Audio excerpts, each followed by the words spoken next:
Wonderful Mrs Cox by Euan Rose. Emily Cox in conversation with her late husband Lenny during the coronavirus lockdown. Part 6.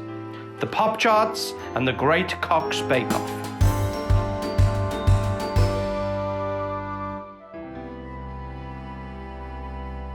Oh, Lenny. You remember how we used to listen to the radio every day during the war for encouraging words from Downing Street? Well, it's pretty much the same thing now. Every day at 5 on the telly, you get a minister at one podium and scientific chaps on either side. Honest to God, some of them look like they're straight out of school.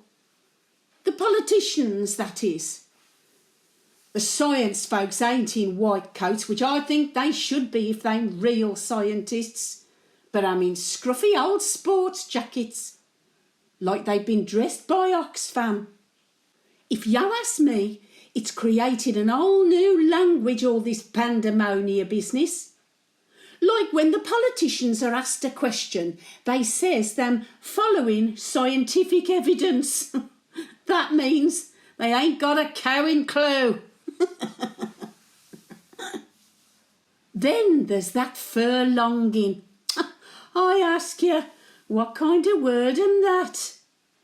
Apparently it means paying folk to stay at home, which of course is the right and proper thing to do for the working mon. When I say mon, I mean woman and all. I think I might be rambling a bit, Lenny. I'm a bit mithered today.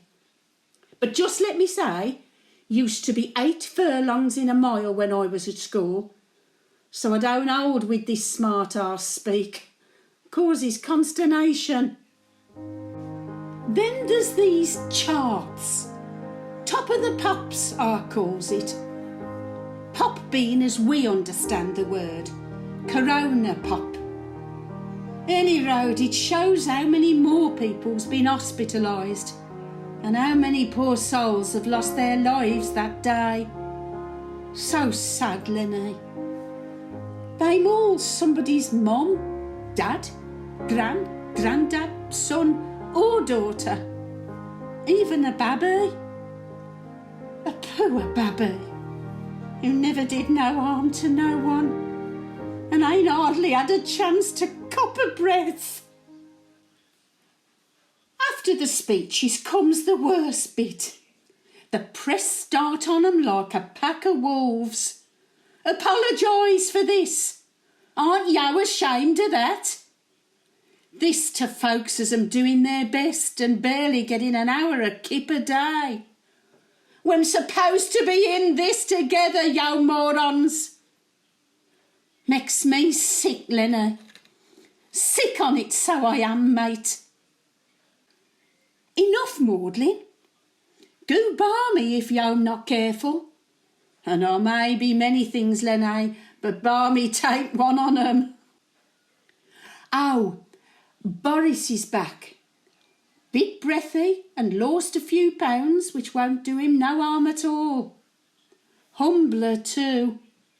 Seconds away from being taken by the pot man would have a profound effect on anyone. New leader of the Labour Party too, Sir Keir Starmer. He seems a good chap and all. Don't need no red robbos at the moment. Keir and Boris could be as successful as Morecambe and Wise given a chance, I reckon. Hope so. I know you had no time for politicians of any colour, which is why I've never voted for no one, ever.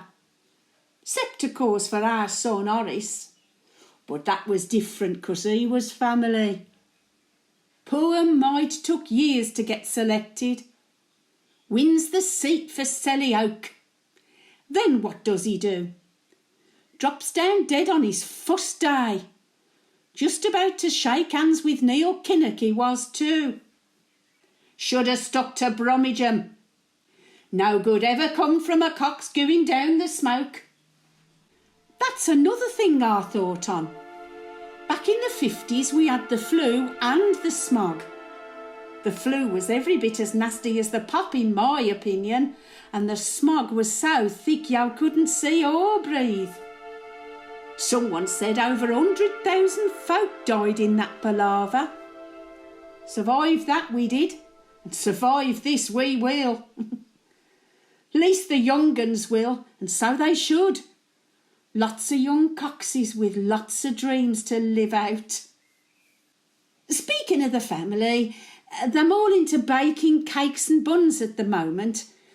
Then they talk to each other on the computers on something called Zoom and have mad coxes parties, drinking tea and chomping cake with spanners leading the witticisms. Talking of spanners, he brung us some rock cakes he's made himself this morning. But to tell you the truth, I nearly bust me jawbone on 'em. Give one to Flo downstairs at my request he done and all. Hope I don't crack her dentures. Now, my Cox's Bake Off Award goes to Stephanie's Olivia.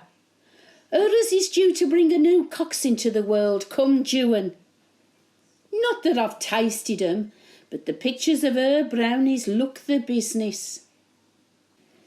Bluebells are out in the back garden, Lenny. Beautiful they am. Skies and blue too, a bright blue.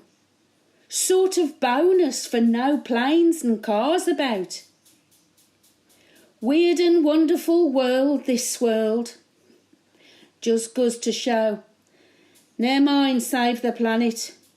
As that wondrous Attenborough chap says, the planet'll always look after itself. It's us as need saving. In more ways than one. Night, Lenny. Love you, mate. The Remarkable Mrs Cox is a Euan Rose Reviews production, starring Pat Dixon-Dale as Emily Cox, music by Adrian Kimberlin, and produced by Phil Brown.